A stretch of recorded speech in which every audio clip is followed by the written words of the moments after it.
दोस्तों, कहानी की शुरुआत में हम देखते हैं महिला ये समझ नहीं पा रही थी कि क्यों हर कोई जो उसके संपर्क में आता है एक डरावना खून पीने वाला जोम्बी बन जाता है। ये सब कुछ दिन पहले शुरू हुआ। जेसी को घूमना बहुत पसंद है और उसका सबसे बड़ा सपना दुनिया की सभी खूबसूरत जगहों को देखना है। उस दिन जब वो अपने बॉयफ्रेंड के साथ एक सुनसान जगह पर कैंपिंग कर रही थी तो उसे गलती से एक आवारा बॉर्डर कोली कुत्ता मिल गया।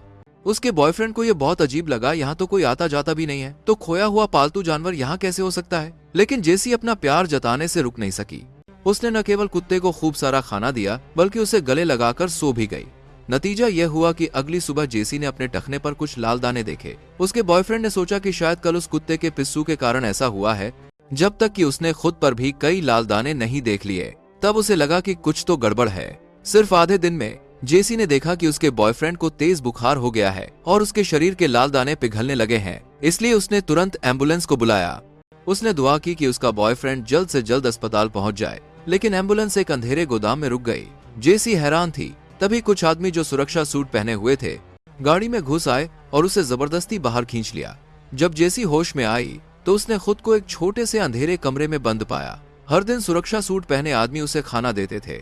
जेसी ने जोर जोर से चिल्लाकर मदद मांगी, लेकिन किसी ने जवाब नहीं दिया। उसकी बची हुई आशाएं भी टूट गईं। उस दिन कर्मचारियों ने देखा कि कमरे की लाइट बुझी हुई है और अंदर झांकने पर जेसी कहीं नजर नहीं आ रही थी। जब एक कर्मचारी जल्दी से दरवाजा खोलकर अंदर देखने आया तो जेसी जो कोने में छिपी हुई थी ने मौका देखकर बाहर भागने की कोशिश की। कर्मचारी तुरंत उसका पीछा करने लगा। घबराकर जेसी ने टूटे हुए बल्ब का एक टुकड़ा उठाया और उसे उस आदमी की गर्दन में जोर से घोंप दिया। इस समय उसे अपने शरीर पर लगे खून की भी परवाह नहीं थी। वो बस इस डरावनी जगह से जल्द भागना चाहती थी। लेकिन तभी वो गलती से अपने बॉयफ्रेंड के कमरे के पास से गुजरी। उसी पल उसने एक डरावना नजारा देखा।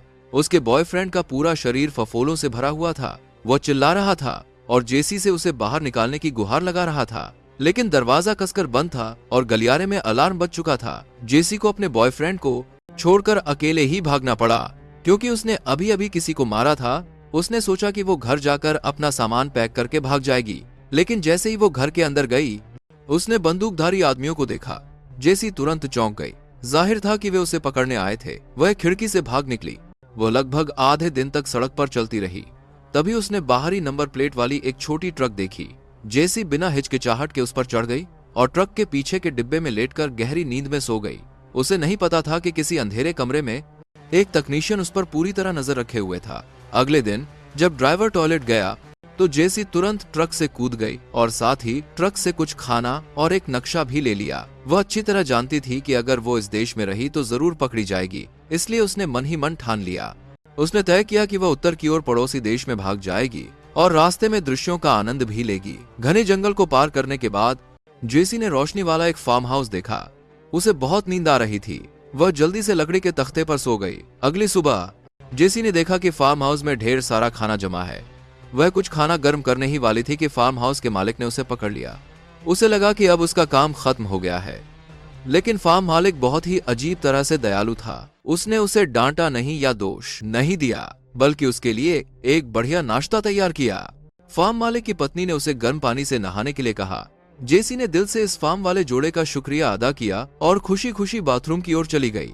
कंजूस फार्म मालिक ने बची हुई आधी सॉसेज खा ली, लेकिन उसे नहीं पता था कि इस छोटे से काम ने उसे और उसकी पत्नी को एक गहरे गड्ढे में धकेल दिया है। इस बीच जेसी ने नहाने के बाद पता लगाया कि फार्म मालिक उत्तर की ओर के शहर में बाजार जाने वाला है। उसके दिल में खुशी हुई। उसने बूढ़े आदमी से उसे भी साथ ले जाने के लिए कहा और उसने मना नहीं किया।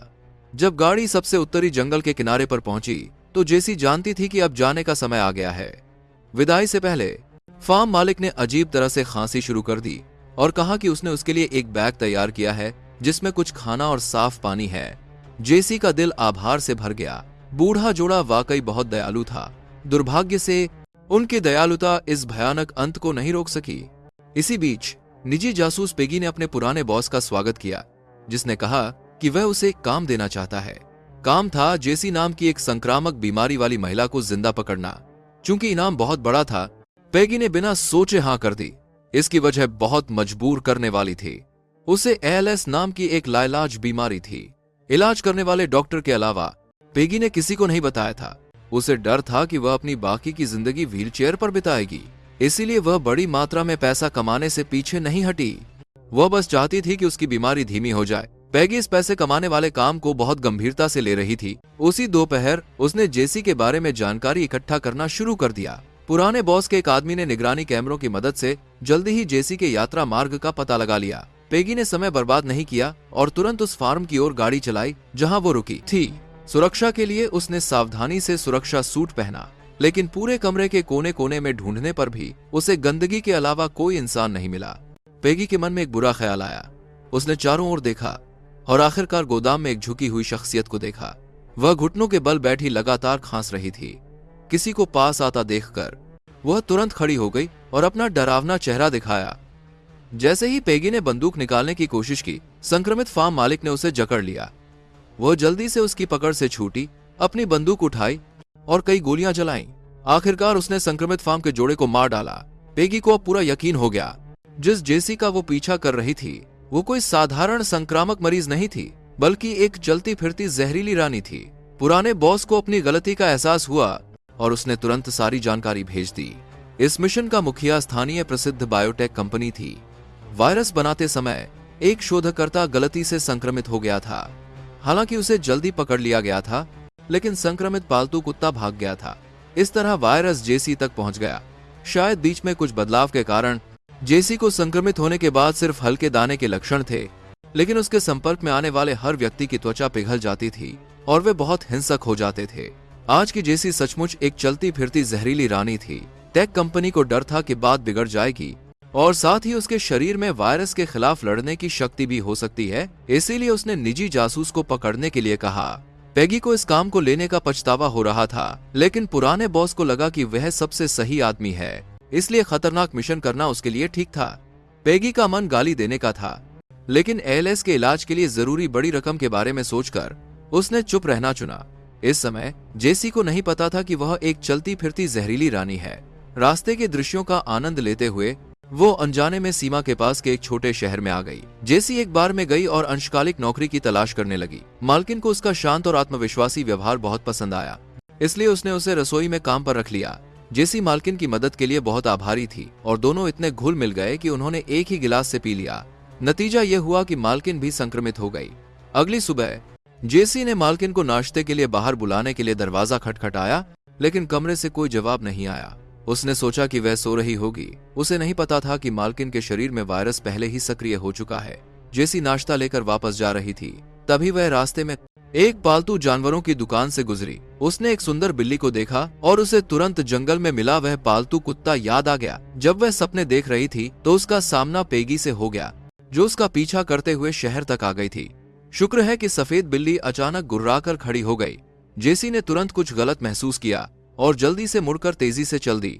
घबराकर पैगी ने मास्क लगाया और जल्दी से कार से बाहर निकली, लेकिन उसके पैर ठीक से काम नहीं कर रहे थे, इसलिए वो उसका पीछा नहीं कर सकी। वह सिर्फ पीछे से बंदूक दिखाकर धमकी दे सकती थी। इस बार जेसी डर गई और जल्दी से कदम बढ़ाकर गली के कोने में गायब हो गई। जेसी वापस बार में दौड़ी और मालकिन को अलविदा कहना चाहती थी, लेकिन दरवाजा खोलने पर उसने देखा कि वह खून से लथपथ बिस्तर पर पड़ी है। उसकी दयनीय हालत देखकर उसे अपने बॉयफ्रेंड की याद आ गई। आखिर दोनों के लक्षण एक जैसे क्यों थे? जेसी रोते हुए अपना सामान पैक कर रही थी, तभी ऊपर से हल्के कदमों की आवाज आई। वह फिर से मालकिन के कमरे में गई। जैसे ही वह दरवाजा खोलने वाली थी, मालकिन खुद बाहर निकल आई। इस समय वो बिल्कुल होश में नहीं थी। वो स्वाभाविक रूप से जेसी को खाना चाहती थी। जेसी डरकर भाग गई।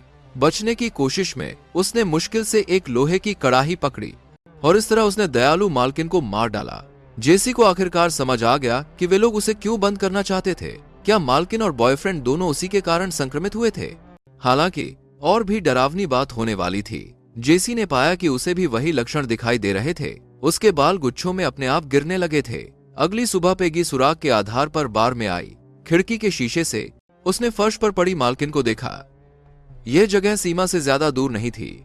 पुराने बॉस को डर था कि जेसी पड़ोसी देश भाग जाएगी। अगर कोई अंतरराष्ट्रीय विवाद हुआ तो मुश्किल होगी। उसने पैगी से कहा कि वह किसी भी हाल में जेसी को देश के अंदर ही रखे। पैगी ने सावधानी से सुरक्षा सूट पहना और बाहर निकलने की दिशा में खोज शुरू की। आखिरकार उसे जेसी एक खाली गोदाम में मिली। बस उसे यह उम्मीद नहीं थी कि उसके शरीर में कोई लड़ने की शक्ति नहीं थी। बस उसका संक्रमण दिखने में दूसरों से ज्यादा समय ले रहा था। पेगी ने जेसी के दिल को शांत करने की पूरी कोशिश की। उसने उसे वापस जाकर इलाज कराने की सलाह दी। जेसी ने कहा कि वह कहीं नहीं जा रही है, वह बस मरने से पहले और अधिक खूबसूरत दृश्य देखना चाहती है। ये कहकर वो आगे बढ़ने लगी। पेगी ने बिना हिचकिचाहट के गोली चला दी। जेसी ने अपने घाव को पकड़ा और तेजी से सीमा की ओर भागी। पेगी की नजर कोहरे से धुंधली हो गई थी। उसने तुरंत मास्क फाड़ दिया, एक घुटने पर बैठी और बंदूक से निशाना साधा। एक गोली की आवाज के साथ जेसी जमीन पर गिर गई। उसने फिर भी उठने की कोशिश की, लेकिन पेगी पहले ही उसके पास आ चुकी थी। जेसी ने कहा कि उसने कभी किसी को नुकसान पहुंचाने के बारे में नहीं सोचा था और वह वापस उस अंधेरे कमरे में नहीं जाना चाहती थी। पेगी ने सिर हिलाया। क्या तुम्हें अभी भी समझ नहीं आया है? फार्म मालिक जोड़ा, बार की मालकिन और यहाँ तक कि तुम्हारा बॉयफ्रेंड भी तुम्हारी वजह से मारे गए। जेसी पूरी तरह से टूट गई। वह इतनी दूर सिर्फ इसलिए आई थी ताकि वह दुनिया को और देख सके। इस वाक्य ने पेगी के दिल को छू लिया। क्या वह, जिसे एक लाइलाज बीमारी थी, भी यथासंभव जिंदा रहने की कोशिश नहीं कर रही थी? पुराने बॉस की चेतावनी उसके दिमाग में गूंज उठी। पेगी ने बिना किसी हिचकिचाहट के ट्रिगर दबा दिया। इस बार जेसी के सिर में गोली लगी और वह मर गई। पेगी ने आखिरकार मिशन पूरा कर लिया और टेक कंपनी ने भी तुरंत सारी जानकारी नष्ट कर दी। बड़ी रकम मिलने के बाद पेगी ने डॉक्टर से एक और पूरी इलाज योजना बनाने को कहा, लेकिन वायरस खत्म नहीं हुआ था। डॉक्टर को अचानक बिना किसी चेतावनी के खांसी आने लगी।